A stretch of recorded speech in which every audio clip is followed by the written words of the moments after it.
Hey guys, Dr. Berg here. In this video, I want to share with you two very, very important indexes, the glycemic index versus the insulin index. Now, I'm just going to pretend you've never even heard about this one, so just to keep it really basic. So the glycemic index is the scale of foods that has influence over your blood sugars within 2 to 3 hours. So there's certain foods, like jelly beans, for example, that you eat that you trigger a lot of sugar response or a lot of sugar in your blood. It spikes up, okay? And so that would be very high on the scale. But eating celery, which is a carbohydrate, does not create that same effect, okay? That would be low on the scale. And that's the glycemic index. It has to do with how fast carbohydrates or sugars turn into or affect the blood sugars, okay? And you have different things to alter that, like fiber, you know, how much sugar that is in that carbohydrate, that type of thing. Then the insulin index is all those non-carbohydrate foods that affect insulin. Okay, so in other words, when you eat sugar, you trigger insulin, but there are other foods that you eat that won't necessarily, they're not sugary foods, but they do trigger insulin. Okay, so we're going to explain that. Now, here's the thing. Insulin is the hormone that regulates blood sugars. It tends to lower blood sugars. In the presence of insulin, it's almost impossible to lose weight. So our goal is to have a low insulin, low sugar situation, okay? So check this out. So we have the glycemic index. So really high on the scale would be like just plain sugar, and then potato is very high in the scale. So this turns into sugar really fast.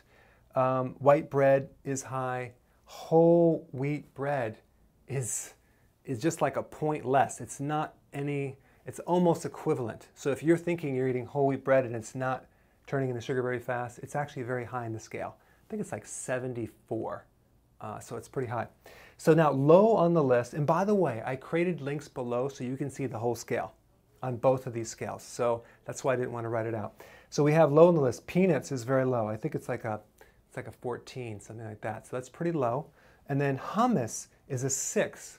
So hummus would be a very low glycemic thing to consume, a good snack to eat, okay? So that's just kind of that. Now, let's take a look at this insulin index. And this might surprise you.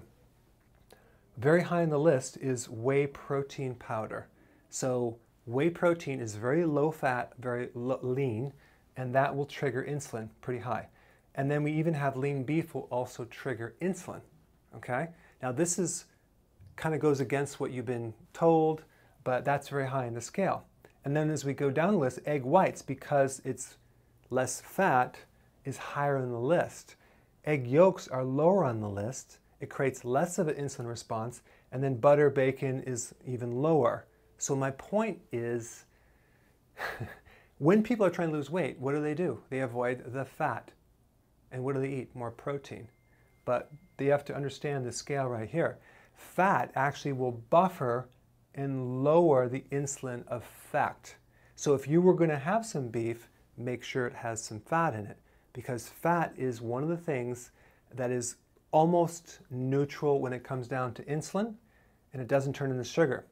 Yes, it has calories, but it doesn't create the effect on insulin, so it's great for diabetics. So here's the confusing part. If protein triggers insulin, which is a fat-making hormone, then why do people lose weight on protein? Okay?